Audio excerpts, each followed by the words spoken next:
বাংলাদেশ ব্যাংকের governor doctor Ahsan এইস মনসুর বলেছেন, বাংলাদেশের রিজার্ভ দাঁড়িয়েছে 20,000 বিলিয়নের উপরে। এছাড়া গত 5 মাসে রেমিটেন্স এসেছে 3 বিলিয়ন। দেউলিয়ার পথে থাকা 10টি ব্যাংক রয়েছে বলেছিলাম, কিন্তু পরবর্তীতে ওই ব্যাংকগুলো ঘুরে দাঁড়িয়েছে। শনিবার দুপুরে টাঙ্গাইলের ঘাটাইলে ইসলামী ব্যাংকের 400তম শাখা উদ্বোধন শেষে তিনি এসব কথা বলেন। গভর্নর ডক্টর আহসান এইস মনসুর বলেন, যারা অর্থ নিয়ে পালিয়েছেন তাদের সেই অর্থ কিভাবে ফিরিয়ে আনা যায় সেই চেষ্টা করা হচ্ছে। চেষ্টার শেষ নেই, দেরিতে হলেও এটার সাফল্য আসবে। ব্যাংকের ও সরকারের উপর আস্থা রাখবেন। এখানে দুর্নীতি নাই, উচ্চ পর্যায়েও দুর্নীতি নাই এবং থাকবেও না। এখানে প্রত্যেকটা ব্যক্তি সৎ এবং তারা তার কাজ করে যাচ্ছে।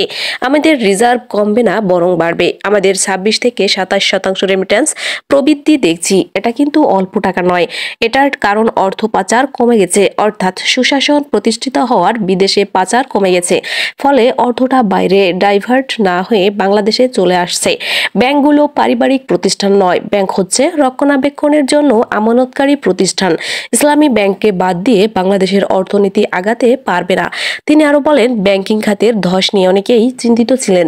সেখানে থেকে এখন ব্যাংকগুলো যে ঘুরে দাঁড়িয়েছে সেটাই বিষয়। এখন আর এগুলো পড়ে যাবে না। এদিকে বাদ দিয়ে বাংলাদেশ অর্থনীতিতে আগাতে পারবে না। রাষ্ট্রের অর্থনীতি পুনর্গঠন করতে হলে এই ব্যাংকিং খাতকে পুনর্গঠন করতে হবে। আমাদের অর্থনীতিতে কতটা সংকট ছিল, বৈশ্বিক বাণিজ্য আমাদের বিশাল ঘাটতি ছিল, রিজার্ভের পতন হচ্ছিল। এই জায়গা থেকে আমরা অনেকটুকু বের হয়ে এসেছি। বাংলাদেশ ব্যাংকের রিজার্ভ আর কমছে না। গত আগস্ট মাসের পর বাংলাদেশ ব্যাংক কোনো ডলার বিক্রি করেনি। কাজেই আমাদের রিজার্ভ কমবে না, বাড়বেই। রেমিটেন্সের বিরাট প্রবাহ পরিবর্তন হয়েছে। গত 5 মাসে আমাদের 3 বিলিয়ন অতিরিক্ত রেমিটেন্স এসেছে।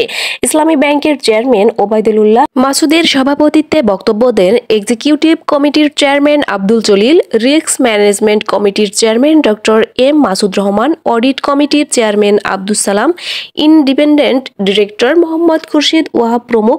স্বাগত বক্তব্য দেন ব্যাংকের ম্যানেজিং ডিরেক্টর মোহাম্মদ মনিরুল মাওলা। অনুরোধ থাকবে চ্যানেলটি সাবস্ক্রাইব করে বেল আইকনে ক্লিক করুন এবং মতামত কমেন্টে জানান। আল্লাহ হাফেজ।